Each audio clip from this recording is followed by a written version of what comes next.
Hello po mga ka-heavy, no? Andito naman tayo sa quarry. Pero top soil to, para pang ano lang to, pang backfill.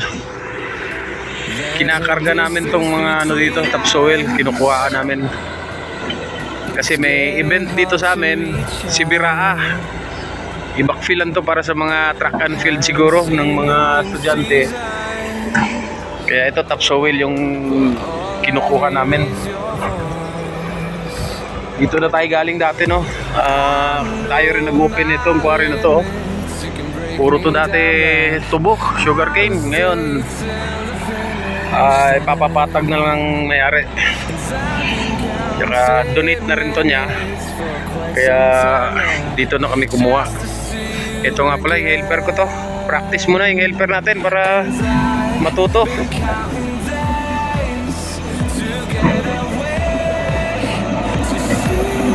Mamaya may mga truck dito. Dalawang truck yung naghahakot eh. Medyo malayo-layo rin yung pagbabakfilan nito. Kaya medyo matagal din sila makabalik. Siguro mga 30 minutes bago makabalik. Laki ng ano na to, quarry. Marami tayong topsoil na makukuha rito. Ayan, practice yung helper.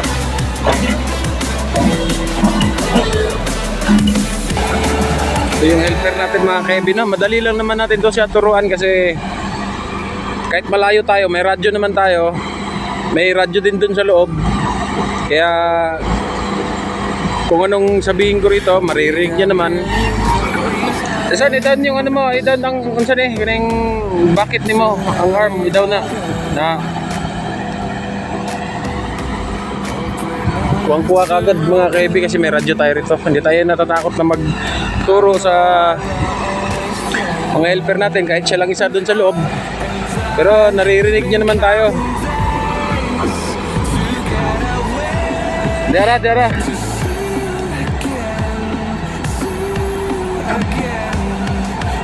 Yan.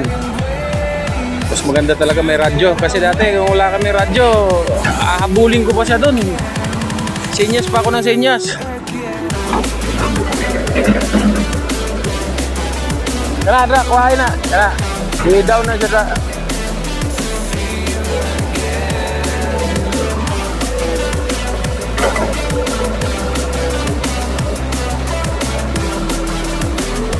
Pa-stockpile muna natin siya habang wala pang ano.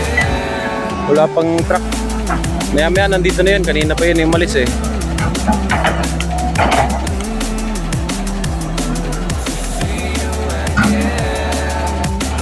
Meron ding isang backhoe dun mga ka-heavy, yung mini backhoe natin. Ando dun, gumagawa ng ano, fish pan. Mamaya titingnan natin yung fish pan na ginawa niya.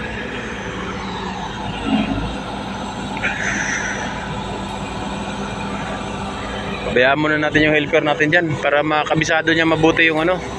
Bago ko na namang helper to eh, kasi yung dati kong helper si Lino, may ano na, may unit na rin. May sarili na rin unit. Ngayon ito eh, bago na naman to, si Jason. Tingnan muna natin dito sa itaas mga ka-heavy, oh, yung quarry. Ano kami dito dati? Tatlong unit to. May bulldozer dito dati. Ito, bulldozer ng nagano nito. Yung unang nag-open nito ako. Backhoe gamit ko. Tapos sinundan ng bulldozer. Ngayon, kinlearing lang ng bulldozer yun kasi maraming mga puno katulad niya, no? Yung natapos niya ng clearing, loader nagkarga habang ako nandito sa taas. Ngayon wala na. Isa na lang yung unit namin dito. Ano na lang backhoe. Ayun nga pala yung fish pan na ginawa ng ano natin, no? Mini backhoe.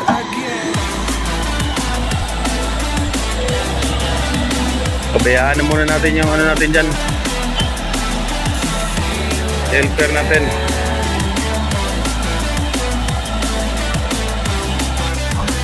Ganda ng view dito sa taas mga ka-heavy, kitang kita mo lahat. Dito yung proper ng city namin, makikita mo rin dito kasi nasa tuktok tayo ng bundok, no?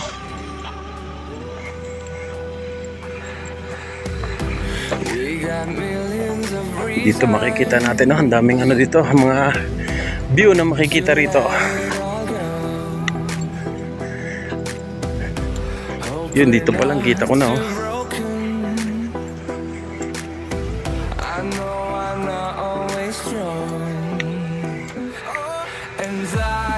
Marami pa palang ano dito, mga kaibi. Sugar cane. Yan, ang ganda ng view dito. Yung nagtatapas ng tubo.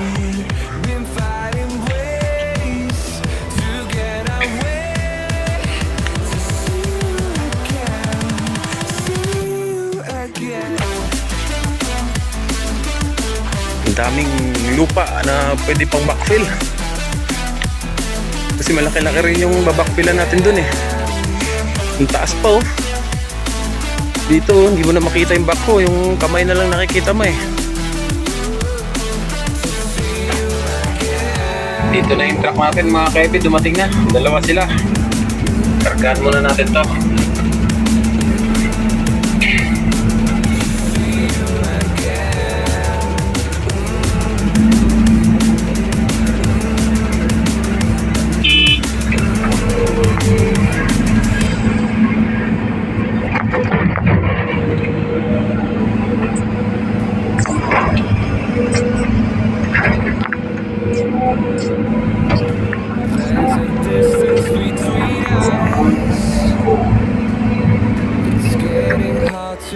Ito nga pala, mga kaibi, yung ginawang ano, fish pan ng mini back po natin.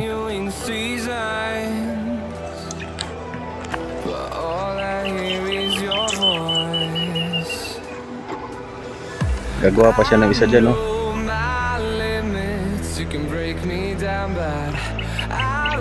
Yun yung unit natin, oh. Yung helper ko.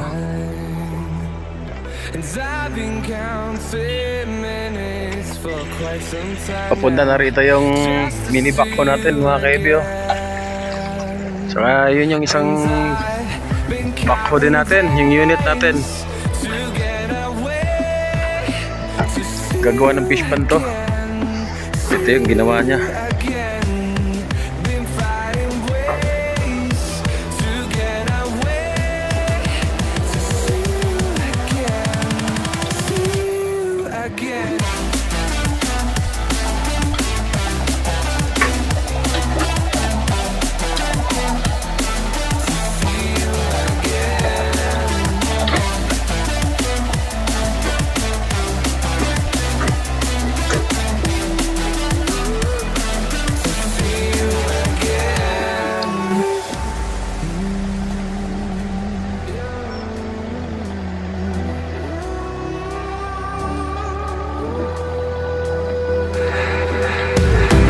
We got millions of reasons to let it all go. Hope we're not too broken. I know I'm not always strong, and I've been counting days to get away, to see you again. Been fighting ways to get away, to see you again, see you again.